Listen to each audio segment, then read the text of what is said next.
আসসালামু আলাইকুম সম্মানিত দর্শক মণ্ডলী, আমি আজকে আমার আলোচনার শুরুতেই আপনাদেরকে একটি বক্তব্য শোনার অনুরোধ করছি। শুনুন। হতে হবে, সোচ্চার হতে হবে এবং ইউনুসকে পদত্যাগ করতে হবে। একটা নিরপেক্ষ সরকার করে তার অধীনে নির্বাচন দিতে হবে। যদিও আমি এখনও প্রধানমন্ত্রী, তবুও আমি বলবো জনগণ নির্বাচন চায়, হ্যাঁ নির্বাচন দিতে হবে। একটা কেয়ারটেকার গভর্নমেন্ট আলাদাভাবে তৈরি করি, ইউনুসের অধীনে না।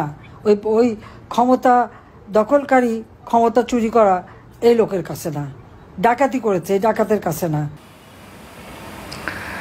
সম্মানিত দর্শক মণ্ডলী, আমি জানি না এই কথাগুলো শোনার পরে আপনাদের কার কি প্রতিক্রিয়া হয়েছে, তবে সাধারণ মানুষ কয়েকটি বাক্য ব্যবহার করবেন এটি আমি মোটামুটি নিশ্চিত। একটি হলো ভূতের মুখে রাম নাম, আরেকটি ঠেলায় পড়লে বাঘেও ঘাস খায়, কিংবা মান্দার গাছে ওঠে বিড়াল যদি সে বাধ্য হয়।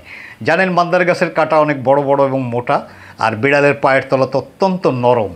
তো সেই বিড়াল সহজে কোনো কারণে একদম কঠিন বাধ্য না হলে তো মান্দার গাছে উঠতে চাইবে না। তো শেখ হাসিনাও এরকম মান্দার গাছে উঠছেন, কিংবা আজকে আমরা তার কথা শুনে এমনটাই বলতে পারি, বাংলা সাহিত্যের প্রতি যাদের প্রচণ্ড আকর্ষণ আছে তারা জানেন মাইকেল মধুসূদন দত্ত বাংলা সাহিত্যের এক অনন্য কীর্তিমান পুরুষ। তার বীরাঙ্গনা কাব্যের একটি অংশে রামচন্দ্র তার প্রিয়ংবদা সীতার উপরে একটি কথা শুনে তিনি অত্যন্ত আশ্চর্য হয়ে আঁতকে উঠে তিনি বলেছিলেন, একই কথা শুনি আজ মন্থরার মুখে। তা সত্যিই আমরা একই কথা শুনছি মন্থরার মুখে। শেখ হাসিনা তত্ত্বাবধায়ক সরকারের অধীনে নির্বাচন চাই। বাংলাদেশের মানুষের জন্য আশ্চর্য হওয়ার মতো বা বিনোদিত হওয়ার মতো এর থেকে আর ভালো ঘটনা কি হতে পারে। সে কারণেই আমি বলছিলাম যে আমি আনন্দিত। কেন আনন্দিত? তত্ত্বাবধায়ক সরকার ব্যবস্থা বাংলাদেশের বিদ্যমান রাজনৈতিক ব্যবস্থায় নির্বাচনের জন্য অত্যন্ত প্রয়োজন। একটি সুষ্ঠু, স্বাভাবিক, গ্রহণযোগ্য, সকলের অংশগ্রহণে, আস্থার সাথে অংশগ্রহণের নির্বাচনের জন্য দলীয় সরকারের অধীনে নির্বাচন, এটি বাংলাদেশের জন্য এখন বা বিগত দিনে এই দাবি করা হয়েছিল যে এটি অনুকূল পরিবেশ না। সেজন্য একটি তত্ত্বাবধায়ক সরকারের দাবি রাজনৈতিক দল, দেশের বিশিষ্ট নাগরিকরা, সংবিধান বিশেষজ্ঞ সকল মহলের পক্ষ থেকে ছিল। ক্রমাগত ডিনাই করেছিলেন শেখ হাসিনা, এবং তিনি সে সময় বলতেন কেয়ামত পর্যন্ত চেষ্টা করলেও তত্ত্বাবধায়ক সরকার ব্যবস্থা ফিরিয়ে আনা যাবে না। কিংবা তার পারিষদবর্গ, বিশেষ করে ওবায়দুল কাদেরদের মতো লোকেরা বলতেন তত্ত্বাবধায়ক সরকার ব্যবস্থা মৃত্যুবরণ করেছে, তার কাফন দাফন হয়ে গেছে, ওই লাশ কবর থেকে তুলে এনে আবার তাতে প্রাণ দেওয়ার কোনো সুযোগ নেই। বাংলাদেশে কশ্চিনকালেও তত্ত্বাবধায়ক সরকার ব্যবস্থা আর ফিরবে না। এবং তারা এই তত্ত্বাবধায়ক সরকার ব্যবস্থা বাতিল করে দিয়ে তার সুবিধা নিয়ে 2014, 2018, 2024 এই তিনটি নির্বাচন মহাবিতর্কিত নির্বাচন, একতরফা নির্বাচন, এবং এই নির্বাচনগুলো বাংলাদেশের মানুষের মতামতের কোনো প্রতিফলন ঘটেনি। এক ধরনের জবরদখল করে ক্ষমতা আঁকড়ে রাখা এবং তার সহযোগিতা হিসাবে, পৃষ্ঠপোষক হিসাবে তারা পার্শ্ববর্তী রাষ্ট্র, যেই রাষ্ট্রের তাবেদারি করতে তারা পছন্দ করতেন, এবং এখনও একমাত্র পালিয়ে যাওয়ার জায়গা, নিরাপদ আশ্রয়স্থল হিসাবে তারা ভারতকেই বেছে নিয়েছেন। সেই ভারত তাদেরকে এইভাবে জবরদখল করে ক্ষমতায় থাকার ক্ষেত্রে নিরঙ্কুশ সহযোগিতা করেছে, এটি আমরা জানি। শেখ হাসিনাকে তার পারিষদবর্গ একসময় বিশ্ব নেত্রী বলতেন, বিশ্ব মানবতার নেত্রী বলতেন। এমনকি মোজাম্মল বাবুরা তেল দিতে দিতে তেলের ড্রাম উপচে পড়তো এমন ভাষা ব্যবহার করে বলতেন, নেত্রী আমরা খুব দুঃখে আছি যে আপনি যেভাবে বিশ্বব্যাপী আপনার অবস্থান পাকাপোক্ত করছেন, আমরা বাংলাদেশের মানুষ হয়তো আপনাকে আর পাবো না। এই যে তেলের ড্রাম উপচে পড়া কাহিনী, এবং তিনি শেষ পর্যন্ত জনতার আন্দোলনের মুখে পালিয়ে যে বিশ্বে আর কোথাও জায়গা পেলেন না, একমাত্র ভারত, যেটিকে বাংলাদেশের মানুষ তাদের স্বার্থের বিপরীতে শত্রু রাষ্ট্র হিসেবে মনে করে, সেখানে রিফিউজি স্ট্যাটাসে এখন শেখ হাসিনা বসবাস করেন। তার পাসপোর্ট নেই, ফলে সেখানে তিনি শরণার্থী বা রিফিউজি। তো সেই হিসাবে বাস করে সেখান থেকে তিনি টেলিফোনে বার্তা দিচ্ছেন যে তিনি একটি তত্ত্বাবধায়ক সরকারের দিন নির্বাচন চান। তিনি দাবি করেছেন তিনি এখনও নাকি প্রধানমন্ত্রী, এবং ইউনুসকে তিনি বলেছেন, ডক্টর ইউনুসকে তিনি বলেছেন ক্ষমতা দখলকারী, ডাকাত, অবৈধ দখলদার ইত্যাদি শব্দ তিনি ব্যবহার করেছেন, আপনারা তো শুনলেন। তো যিনি আমির আমির ইলেকশন করে নিজেরা ইলেকশন করে প্রধানমন্ত্রী হলেন, তিনি বলছেন তিনি বৈধ প্রধানমন্ত্রী। আর বাংলাদেশের জুলাই আগস্ট অভ্যুত্থানের সকল পক্ষ, বাংলাদেশের সকল পক্ষ, একজনও এর বিপরীত কোনো চিন্তা বা কথা বলার লোক ছিল না। প্রফেসর ইউনূসকে দায়িত্ব নিতে অনুরোধের প্রেক্ষিতে প্রফেসর ইউনূস এই অন্তর্বর্তীকালীন সরকারের দায়িত্ব নিয়েছিলেন, এটি তো সর্বজন বিদিত। আমাদের ধর্মে একটি কথা আছে এরকম যে শাসক স্বেচ্ছায় ক্ষমতা নিতে বা দখল করতে চান না, যাকে মানুষ ক্ষমতা নিতে বাধ্য করে, তিনিই উত্তম শাসক। সেই অর্থে প্রফেসর ইউনূস তো অবশ্যই উত্তম শাসক, তাকে আপনি অবৈধ বলছেন।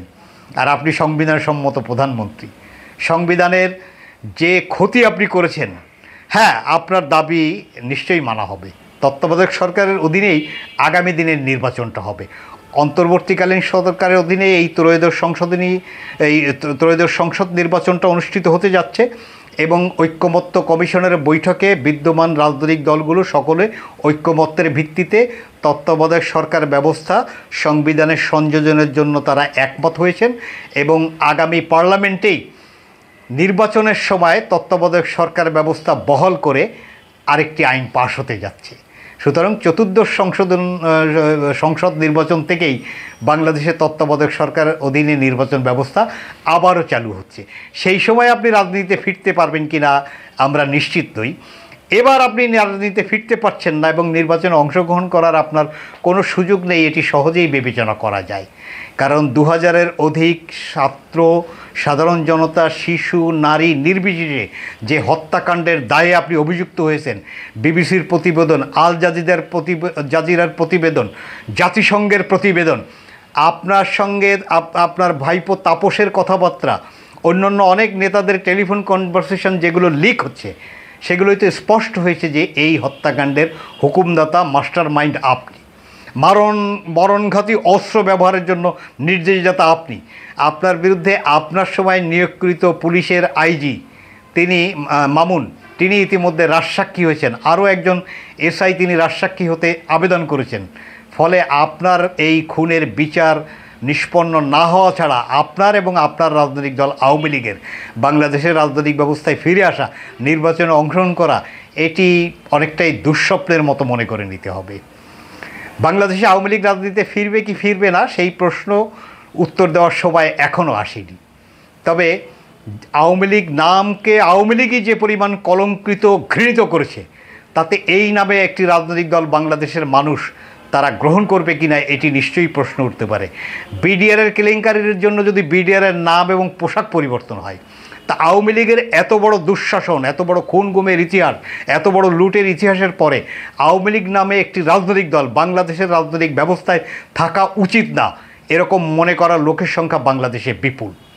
ফলে বাংলাদেশের রাজনীতিতে শেখ হাসিনা এবং খুন গুম লুটের দায়ে যারা অভিযুক্ত, সেই মন্ত্রিপরিষদ, সেই জাতীয় সংসদ সদস্য, সেই যারা ইতিমধ্যে পালিয়ে গেছেন, তাদের এই রাজনীতিতে কামব্যাক করা এটি খুব সহজ কথা না।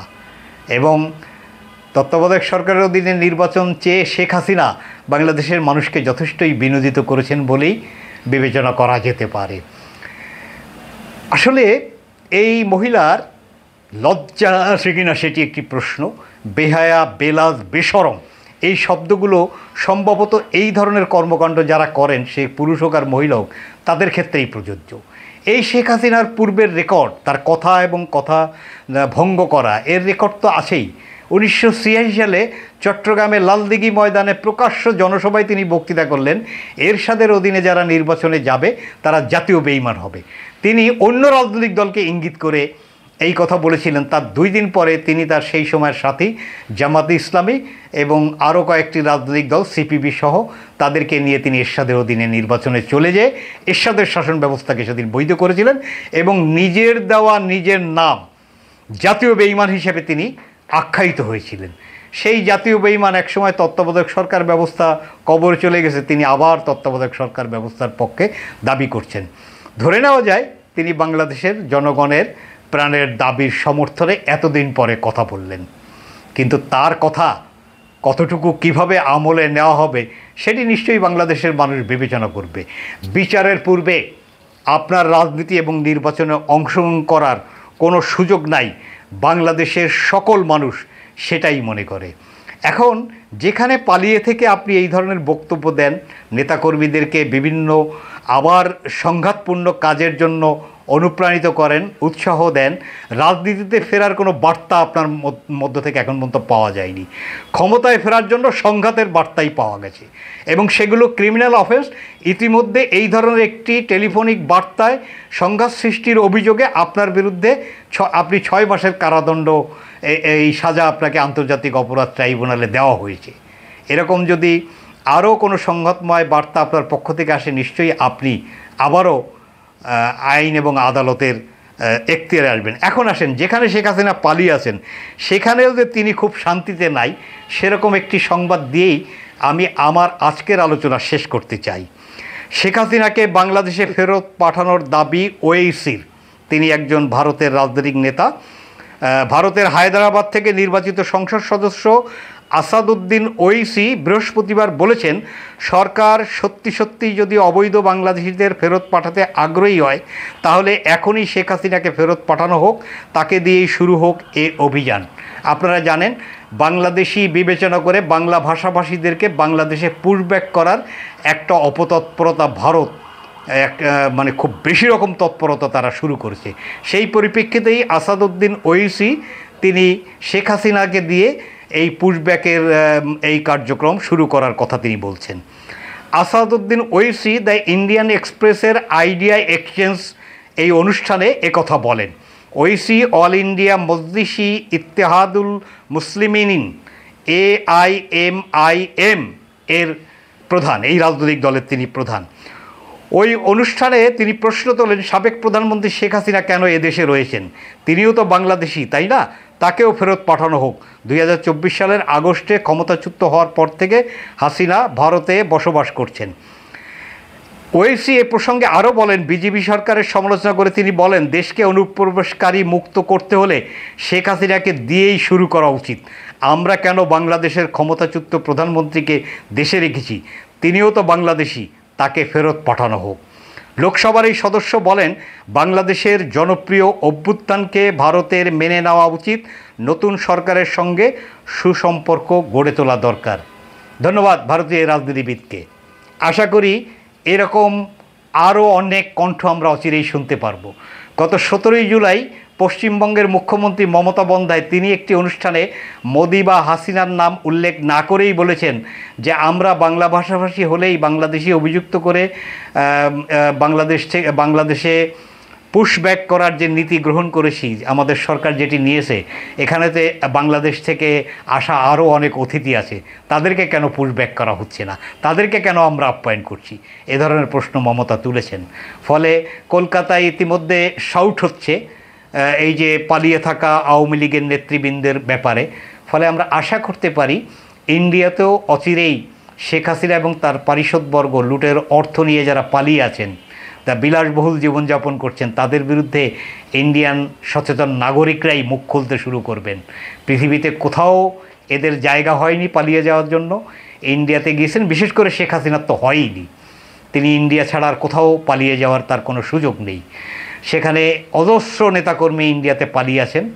ইন্ডিয়ার রাজনৈতিক বাস্তবতায় আমরা বিশ্বাস করতে চাই অচিরেই ভারতীয় নাগরিকরাই এই লুটেরা, এই ক্ষমতাচ্যুত রাজনৈতিক দল যারা বাংলাদেশের দুঃশাসন চালিয়েছিল, তাদের বিরুদ্ধে তারাও সোচ্চার হবেন।